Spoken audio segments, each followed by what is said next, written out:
It's so good to gather with you in this beautiful space at Keenan. Welcome to Steps Towards a Healthy and Independent Life. We're going to talk a lot about fall prevention and how we can take charge of that. So it's great to be with you today. First, I'm going to really thank Faye for welcoming us to this space, and let her go ahead and provide some introductory comments. Faye? Well, thank you, Paige. Welcome to Keenan. My name is Faye Chen. I'm the Director of Community Wellness and Social Services. And thank you for coming to this workshop today. I'm so glad to have Sound Generation, City of Seattle here, and our National of Aging Council. This is a joint event. Thank you, and I hope you will enjoy the workshop and learn more so you won't trip or fall. And I just want to let you know our bathroom is just behind this door. So if you have a need, you can just go there. Thank you, and just enjoy the workshop. Thanks so much, Faye. And my name's Paige Dennison, and I'm the Director of Health and Wellness at Sound Generations. And I also have the pleasure of being part of the King County Fall Prevention Coalition. So we are here today with those organizations, Age Friendly Seattle, the National Council on Aging, and of course our hosts here at Keenan in this beautiful space we're gathering in. I'm also going to introduce our panelists in just a moment. But first we're going to have Megan Wolf come up from Age Friendly Seattle to tell you some really good news. Thanks, Paige. We have something called a gold card. We want to be sure you don't leave today without one. There's a lot of them over here at the table. They get you discounts to various businesses as well as museums and other arts organizations in the area. The most exciting one is you get to go to the Seattle Aquarium for free with this card. So we hope that you'll pick one up before you leave. We also have been developing neighborhood businesses. So we have 14 new businesses in the 98118 zip code. So that's your zip code if you live in this area. And so you'll notice that we have lots of local new businesses. There's an online directory and you can learn more at the table. So we look forward to talking with you after the event. Thank you. Thanks so much, Meg. It's wonderful. Yeah, Age Friendly Seattle works really hard. That we have a lot of things to do at a really good price point, so that we can get out in our community and be together and experience things. So to kind of ground our conversation before we talk with Dale from Minor Home Repair at Sound Generations and May from Habitat for Humanity, we're going to talk a little bit about why we're talking about falls. Why are we talking about falls? So going to kick that off here. And hopefully the slide, oh, there we go. Yeah, so why are we talking about preventing falls? Going to start out with the not so happy news. 1 out of 5 adult falls causes really serious injury, like breaking bones or hitting your head. 3 million older people every year are treated in emergency departments for falls. And every 11 seconds, an older adult falls. But they're preventable in many, many cases. So we want to talk about what we can do.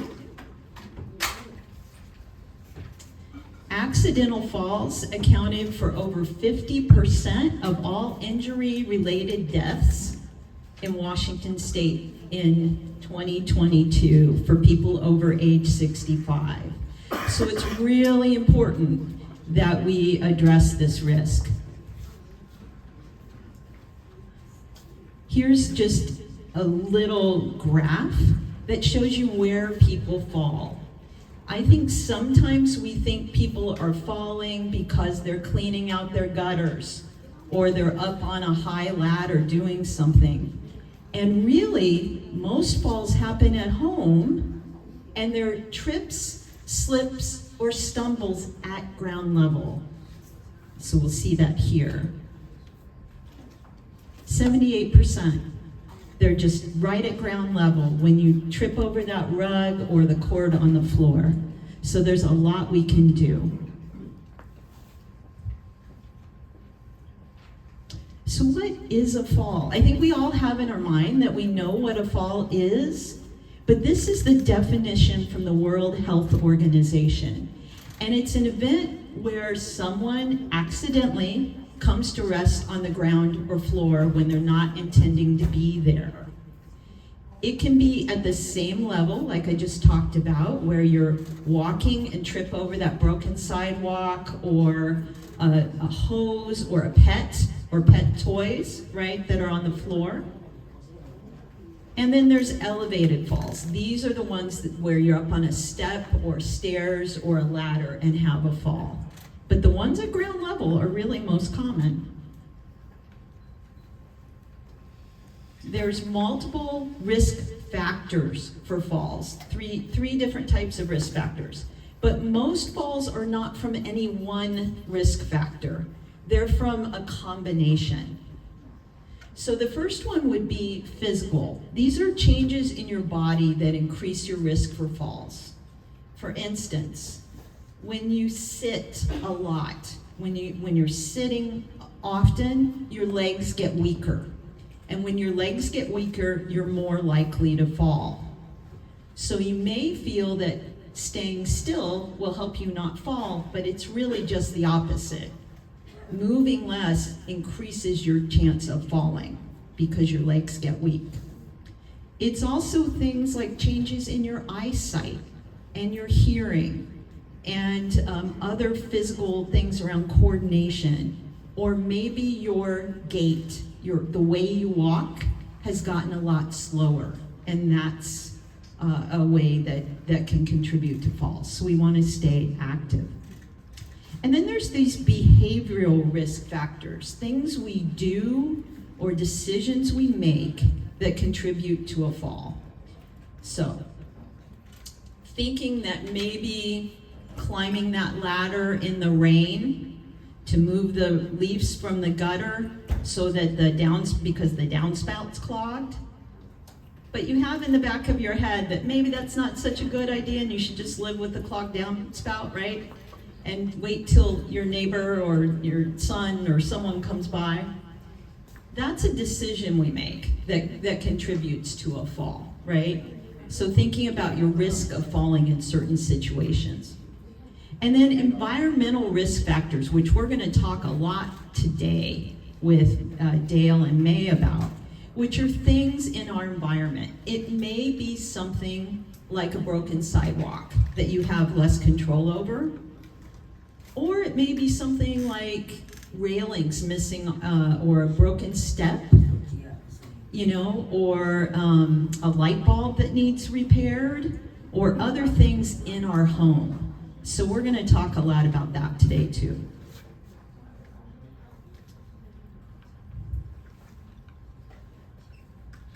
So there's 6 steps to prevent a fall that you can take under your own initiative to prevent that fall. And I'm not going to go through all 6 today. I'm going to concentrate right down on number 5, keeping your home safe to prevent falls. But I will say, looking at many of these other things, Keenon does a wonderful job of providing services to support having a good balance and exercise program, to talking to your healthcare provider, to doing medication checkups, all these things. But today we're going to talk about keeping your home safe to prevent falls. So tell me if these pictures resonate with you. Oh, not that one. This one. Stairs and steps. Do you have stairs and steps that look like this?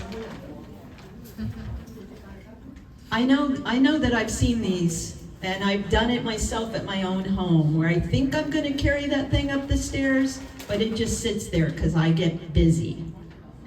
So you really want to make sure you're not leaving objects on the steps. Another thing is broken or uneven steps, or if your steps are carpeted, making sure the carpet's in good repair. and installing lights or light switches at both the top of the stairs and the bottom, right? So going up and going down. Night lights are great too. They're a really low cost, easy way to improve or lessen your risk of falling. I'm wondering if you know what I love about this picture, because I often don't see it. We talked about steps and about light bulbs and making sure, you replace them so things are bright to see. And the looser torn carpet. If you have wooden steps, having the skid strips on them, very, very inexpensive at the hardware store that you can put across there.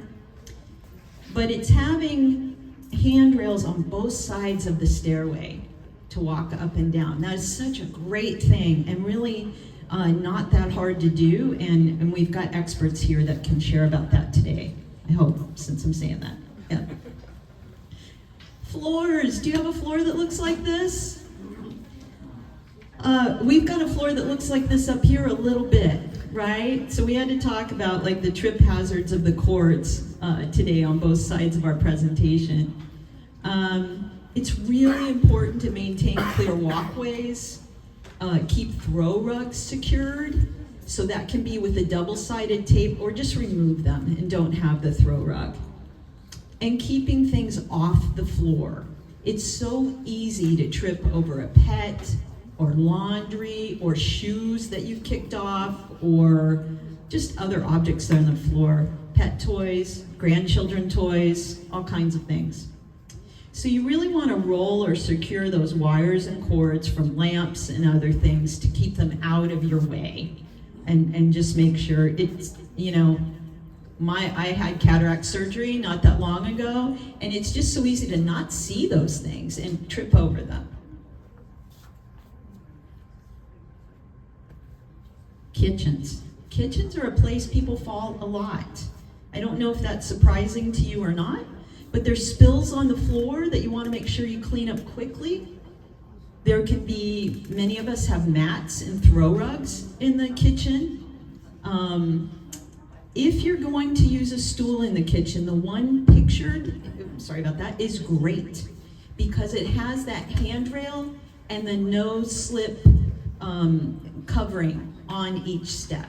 So this is the preferred type of stool to have in the kitchen. But it's also really good to keep the items you're using at waist level or lower, right? So if it's something you use a lot, let's have it where we can get it without climbing up, right? Bedrooms. Having lamps or flashlights on your nightstand should be easy to reach to keep pathways really clear. And those night lights that light up by motion, those are great. You can walk into the bathroom at night and without a problem. Let's talk about the bathroom. I bet that Mai and Dale both are going to have a lot of comments about that area. Bathrooms are tough, right? They're full of hard surfaces. And so if you have a fall, they're small. You're likely to hit your head. So we want to be really careful in the bathroom. Water plus soap makes slippery, right? Grab bars are very important. The type that screw into the wall, right? The suction cup type, you may feel like they're secure, but when you really need them, you don't want them to not work. So it's really important, and both Mai and Dale can talk about that more. And use those non-stick strips in the tub or the shower if you have that. Night lights are great. They even have night lights for the toilet. Yes? You're talking about the bottom of the tub. Use the stickers, not the mat, right?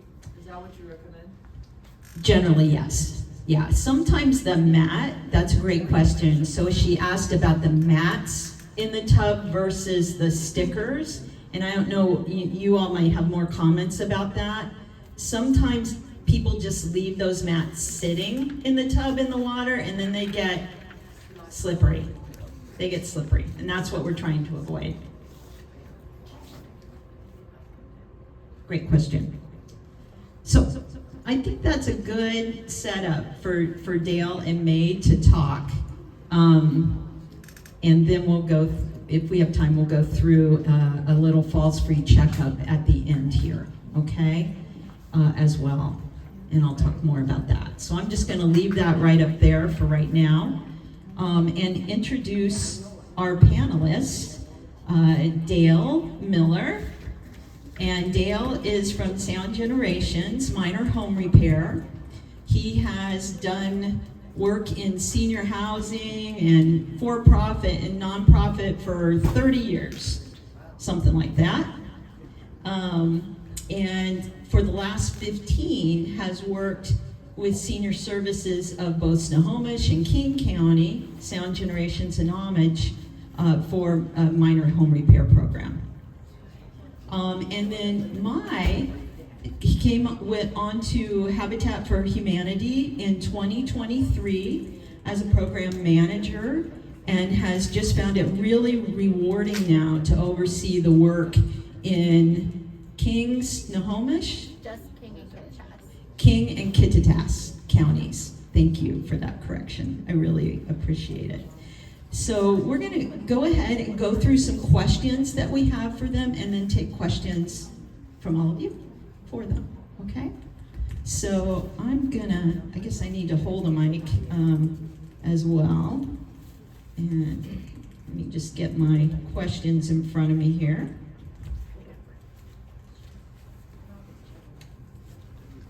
Here they are. Okay. Great. So let's start with Mai, if that's okay. Mai, can you give us an overview of Habitat for Humanity's repair program and how it supports older adults in maintaining safe and accessible homes? Yeah, so we have a few different programs. Two of our programs are for critical home repairs, which are going to be your larger items, so think of roof replacements, plumbing, electrical, things like that. And then is that better? Okay. And then we also have a minor home repair program, and that is geared more towards your home maintenance and then smaller things. So gutter cleaning, debris removal, smaller things like that we can help with. Both of those programs include accessibility modifications. So what was being mentioned earlier, grab bars, and other accessibility devices that'll help you get through the home.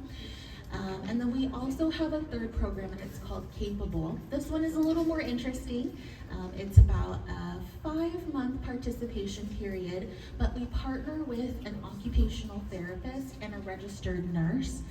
So it's a little more integrated, and what'll happen is you'll have about 8 to 10 visits with the OT and the RN, and they'll come through and they'll help you figure out goals on how to live comfortably and safely in your home. And then we'll do accessibility modifications and potential minor home repairs based on their suggestions and what will help you achieve those goals. So all of that is kind of geared towards your safety and enjoyment of the home. Wonderful, wonderful. And let me just check real quick here because I want to make sure we're okay on the volume there. Up? Okay. So Dale, we just need you to talk a little louder, maybe. Thanks, May. Give me a chance. Yeah, there you go. So Dale, can you give us an overview of Sound Generations minor home repair program? Yes, so number one, we serve only homeowners. How many here are homeowners? In other words, you're not in an apartment. You own your home. Most of you, okay? We do serve this area, 118 for sure, and a lot of areas around here. So we really focus on home safety. We can do plumbing, we can repair your toilets. We can actually give you a higher toilet if you need it. We really focus on your entryway to make sure your stairs getting in and out of your home has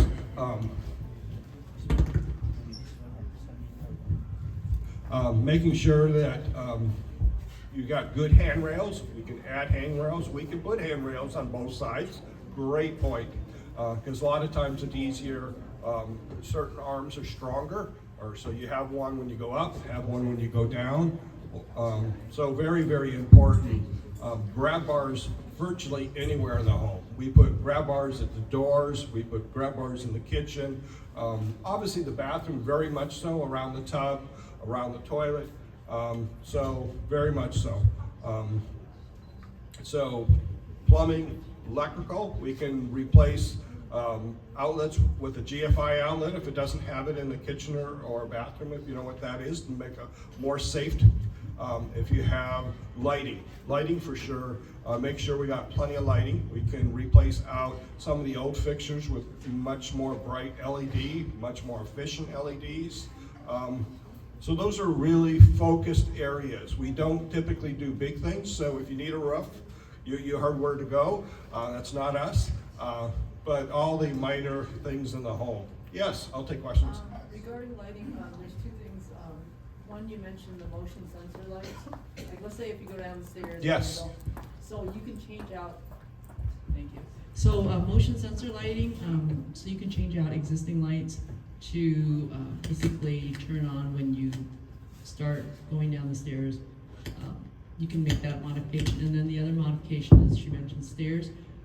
I have personally fallen myself, but a lot of times, even with home stairs, whether it's outside or inside, I think it's important to make sure that the stairs are lit, meaning that each step is lit, because it's very easy to miss the step, especially if it's an outside stairs, but even inside. At night, because you think you know your home, it's very easy to say, I'm going to miss the last step, and I know somebody who broke their leg twice in the same house because they missed the last step. So is that something that you guys do, or what do you recommend to modify your home to make it safer? Well, our program is not able to add any wiring within the home. We can only use with the existing. So in a sense of each step, I'm sure there's some battery operated ones that are probably could help work with that, but we wouldn't be able to do an actual electrical one. But we could most definitely get the lighting above to be much more intense, much brighter. So, I mean, lighting is a huge thing as we age, for all of us. I mean, it's just, we need more light. So, very helpful. Yes, good points. So we just reach out to you where you need your services? Yes, get signed up. Yep, there's your key. Yeah, we are definitely going to go through all the eligibility pieces, and the step comment is such an important one, because if we are wearing multifocals or bifocal lenses, that changes our depth perception.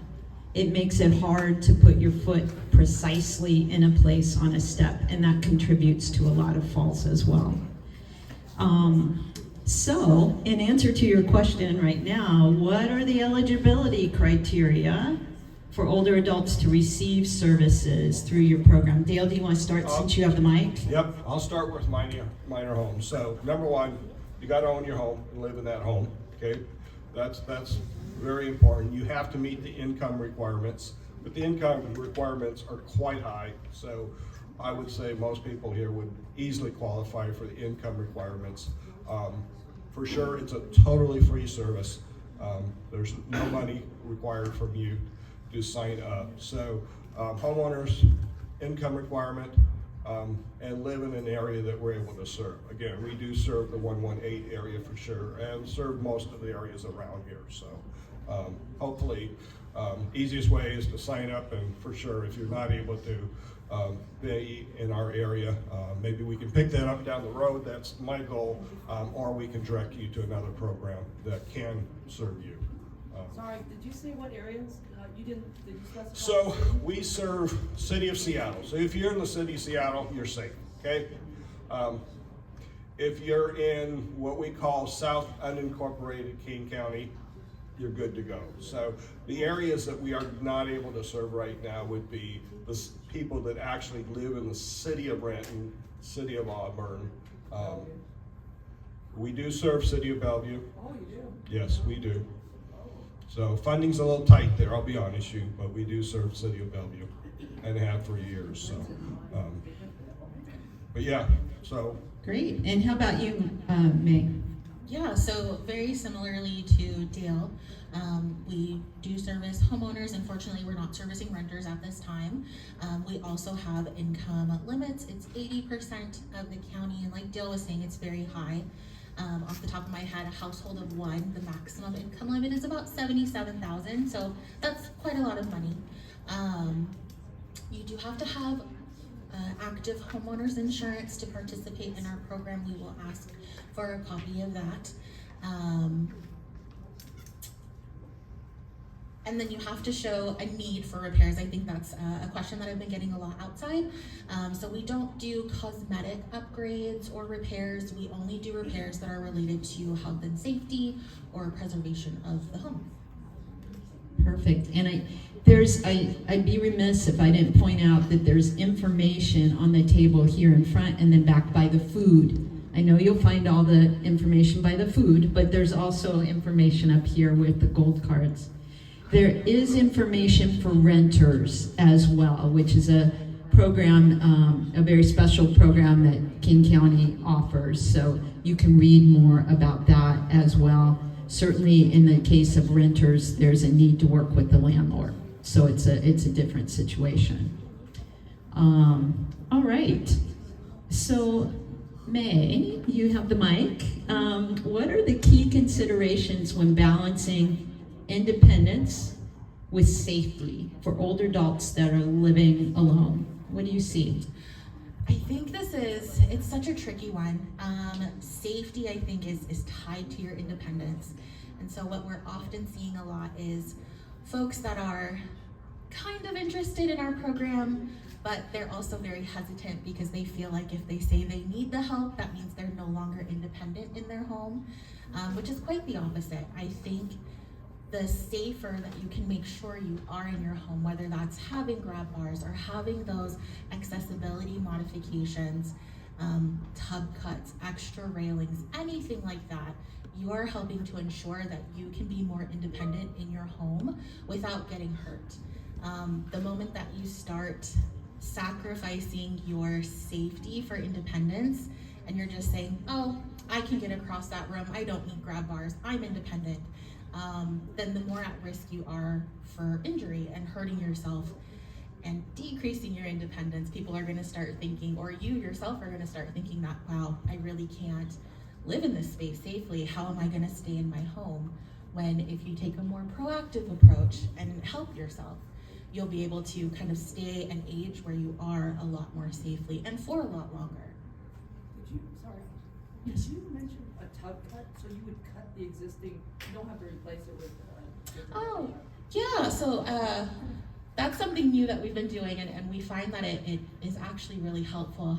A lot of times folks think that the only option is to do a full tub replacement where it's just a walk-in shower, and in some instances that really is the better option for people.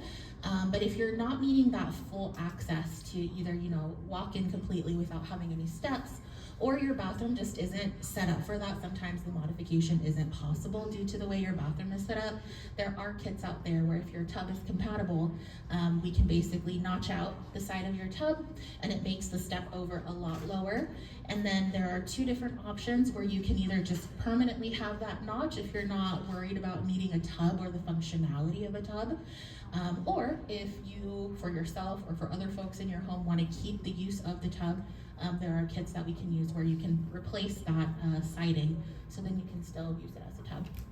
Yeah, great questions. The question was about tub cuts, so we can talk a little more about that too.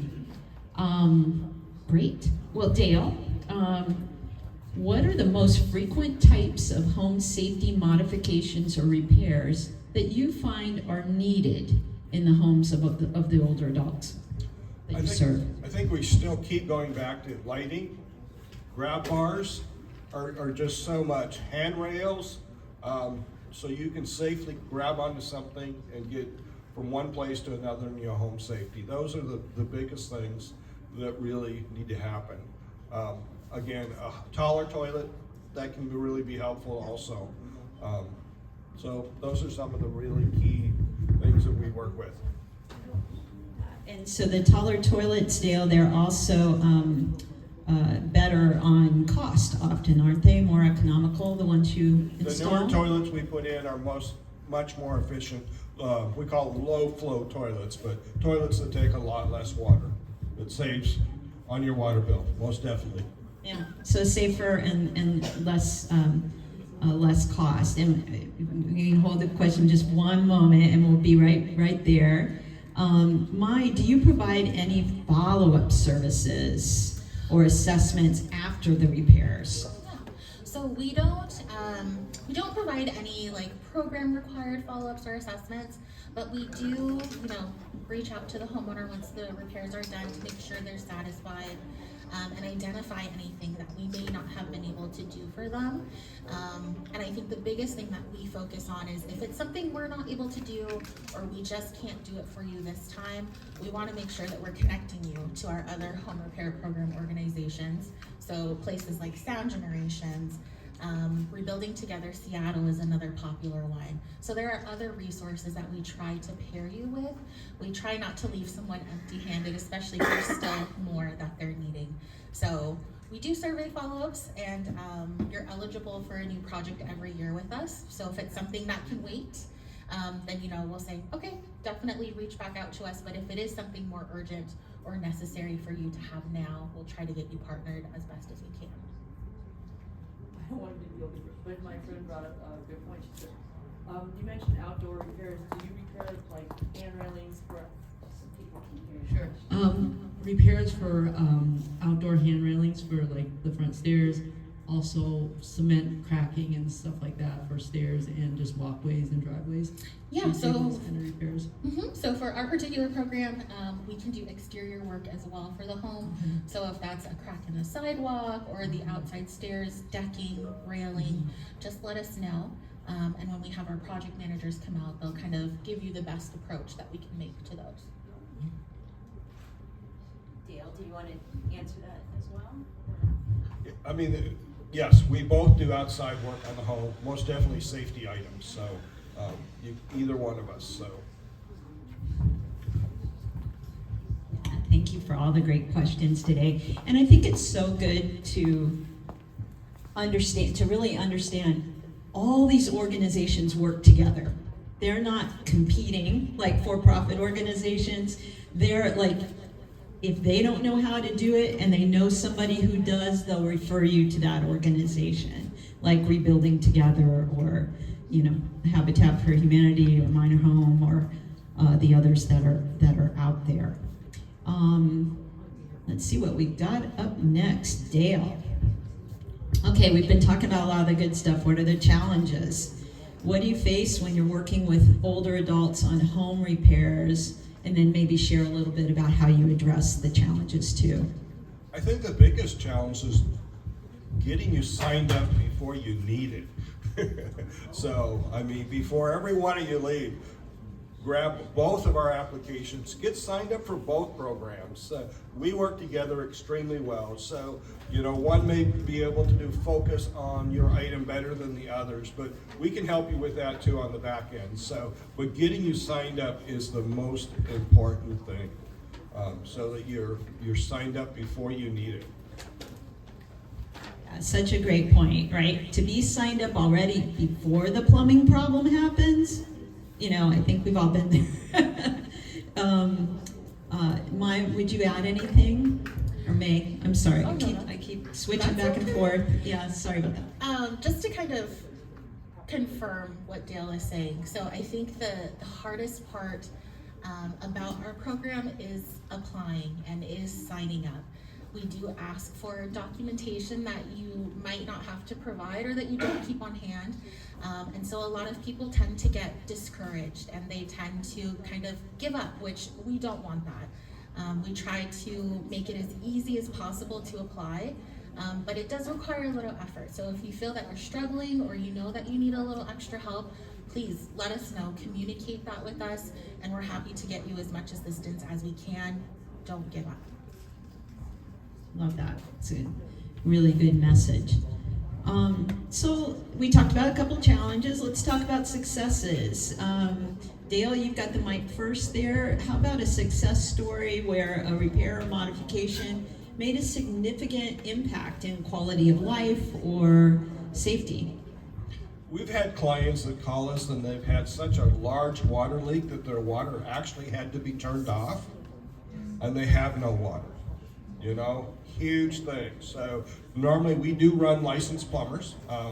My program actually, everybody that goes out to your home actually works for Sound Generations. We do not do contract work.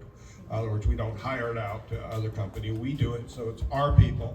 So that's a huge thing. Hot water is another one, huge thing. Your hot water tank gave out, you know.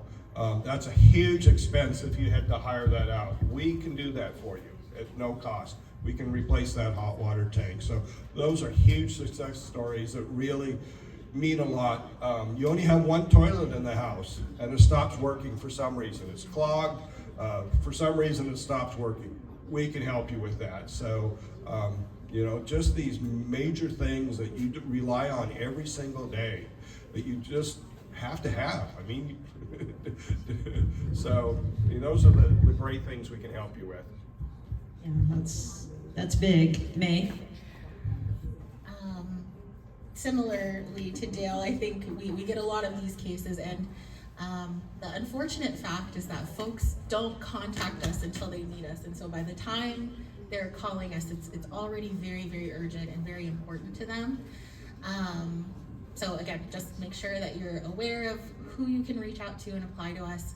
I think some of the most notable repairs that we've done are some of the more smaller ones. So the railings, the grab bars, we recently did a tub cut for someone who just wasn't able to access their shower, and so they were giving themselves sponge baths, which works, but they were so much happier being able to get into the shower and feel like they can have that independence and take care of themselves like they want to. So don't think that your repair has to be large or outstanding for it to be important. The small ones are just as significant. That's great. So a takeaway that you want to leave everybody with today, Dale? Go over to that table. Agreed. And I will be over there. I have Logan's already standing up over there. You can see Logan in the back has the information to fill out. We can help you with questions right today. Mays can help you with questions. Let's get that. Our application's quite simple, actually. It does take some documentation, but it doesn't take a lot. So we should be able to get you signed up pretty quickly and get you going. Fill out an application, and we have a pre-scanned envelope. So fill it out, send it back to us. Great. Yeah. May? I did forget my stack of applications, but I do have flyers back there with business cards. So please come see me, and we can get you an application sent in the mail or email, whatever you do best. But again, just be aware, even if you don't need the service right now, take the flyers, take the applications, apply with us, and then share them. The more prepared you are, the better it is. And these resources are there for you to use. A lot of people feel like, oh, I'm not in need, I shouldn't be using these things, but they're there for a purpose. So take advantage of them. Don't feel like you have to save them for someone else that's more deserving. Everyone deserves an equal chance at living in a safe and healthy home. Thank you. Just great. So now it's your turn to ask them questions. We've had a few wonderful questions so far. Does anyone have a question they'd like to ask May and Dale? After you submit the application, how long does it take to get it? Whether you get approved or not. We say 3 to 4 weeks. The simple answer, if you give us what we need right up front, which is really the application signed and proof of income, that's really what we require. You can go through very, very quickly. So, and if you have something more urgent, we're going to do everything we can to get you through the system as fast as possible. So, but it does sometimes take some time. But get us the information we need, and again, we can help you right here with making sure that you know what you need to gather. What's the income level for a married couple that you It is 80% of medium income.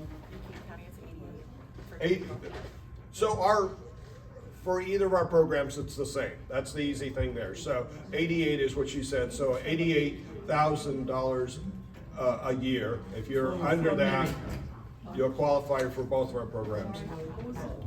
Thank you. So the question 88,000. was, Together, and it's for, the services are free if you qualify. Our services are totally free.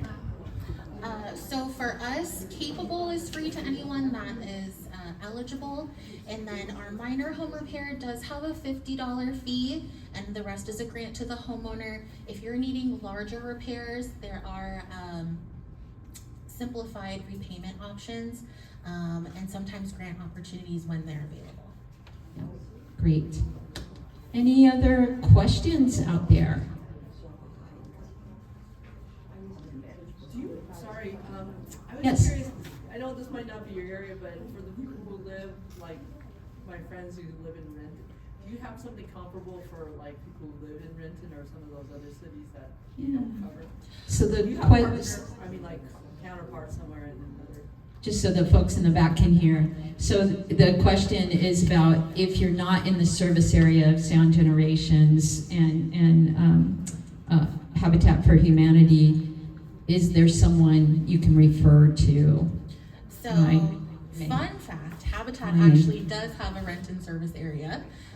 So if you're in Renton, please reach out to us. We're also working with the city of Renton and their repair program. So we're trying to have more of a partnership there, but those are definitely the two options that I would try. Make sure that you're reaching out to the city of Renton first, and then to us as well. Right, really good information. And they do try to cross-refer and get you to someone. So if you reach out to either of these organizations and you're not in their service area and they know an organization that can help you, they will give you that information. Absolutely. Yeah, absolutely. Any other questions out there? Do you serve, there's a problem of overgrown branches from a neighbor to your roof? Great. Is this a problem? Yeah, great question. If you have yard issues, like landscaping issues, it was overgrown branches from a neighbor that are going on your roof. Anything you can do there? Yeah, so for Habitat, it's basically your property line, right? So we can help with debris removal and things like that. If your neighbor is actually needing help with that, we can also reach out to them and say, hey, we were in the area, we noticed, is this something that, you'd be interested in? So definitely reach out. And I think, that's my area, sorry. Yeah, so that would be a Habitat for Humanity. Yes. Are there comparable services for individuals who want to do interior modifications? Are there comparable services for individuals that want to do interior modifications? And did you, Oh, renters, okay. so Yeah. that's a little hard for us to answer. Speaking for myself, my knowledge of rental assistance and opportunities is quite minimal, but I do know that we were able to provide some pamphlets about rental housing repair, so definitely take a look for that information. Yeah, there is a King County housing repair brochure over here with some additional information, and it provides information about home accessibility modification programs. But there is that relationship with the landlord to kind of work through. So this would be this pamphlet that looks like this green and white pamphlet with the picture of the house on the front is the one you want to pick up. Yes. Earlier you mentioned lighting modifications to existing, wiring and stuff. So for safety, like, when I say safety, intruders, that kind of thing, you can make motion sensor lights or, lights that will come on based on,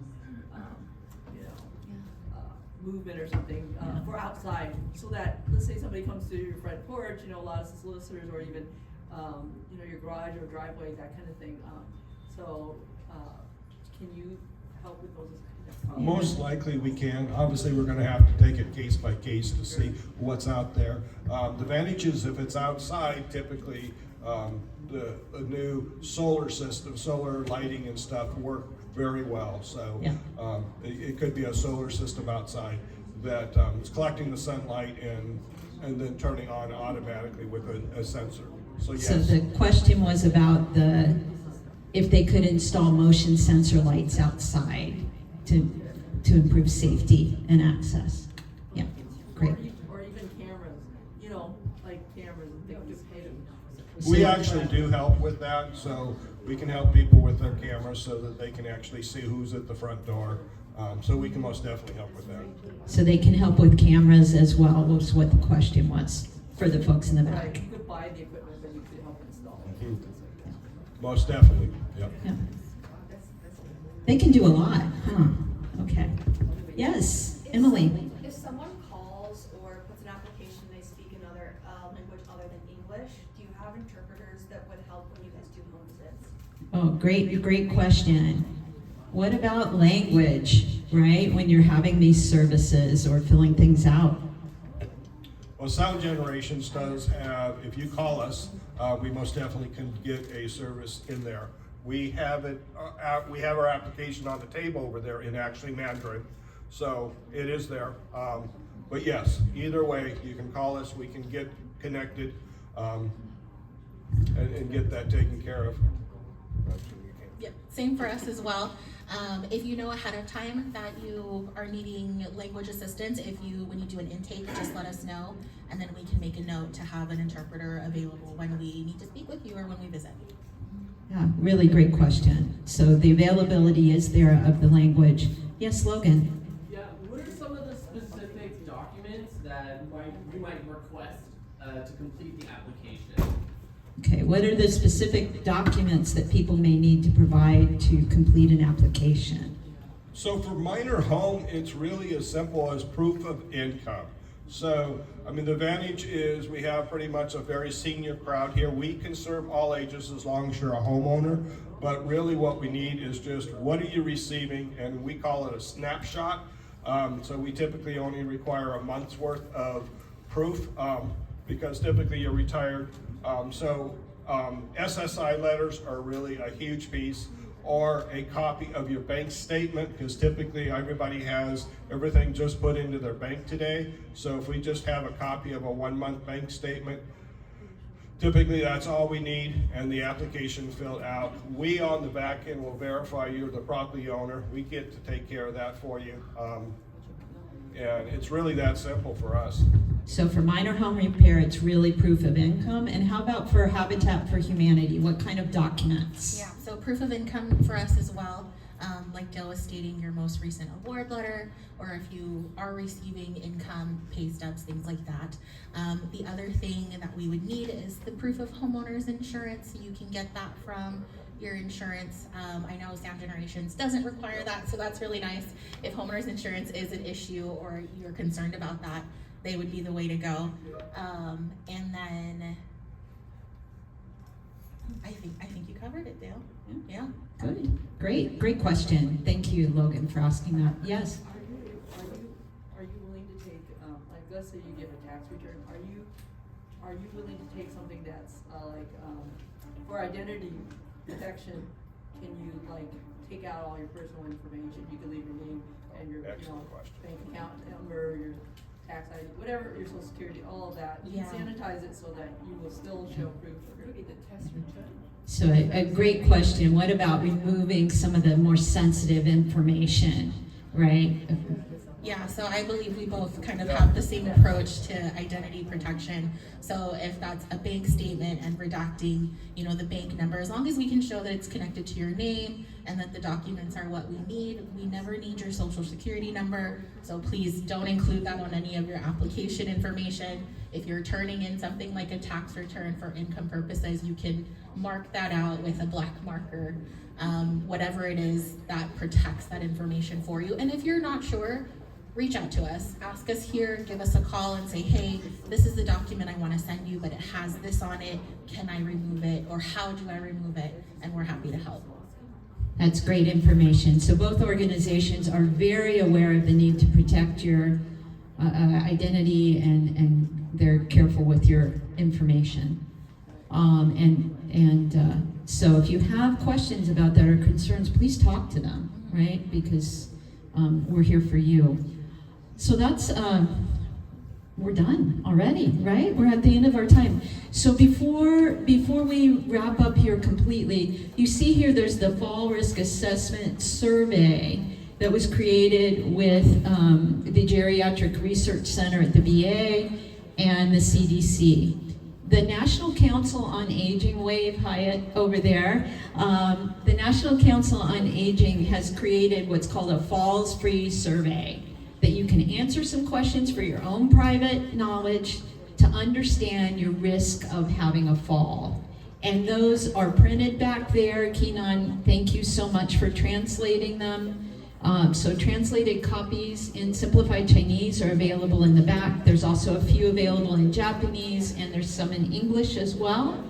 Please take the falls-free checkup, see what your risk is, so that you can take some action steps. Pick up some for your friends, your loved ones who aren't here. Give them to do the same thing. I'm going to hand it back to Age Friendly Seattle now to. No, I'm not. It says here I am. It says that. Okay. So I think we're done today. Again, let's have a round of applause for our panelists and for Keenan for this wonderful space, and Age Friendly Seattle. Thank you all for being with us today. Let's have a snack and get some information and fill out an application.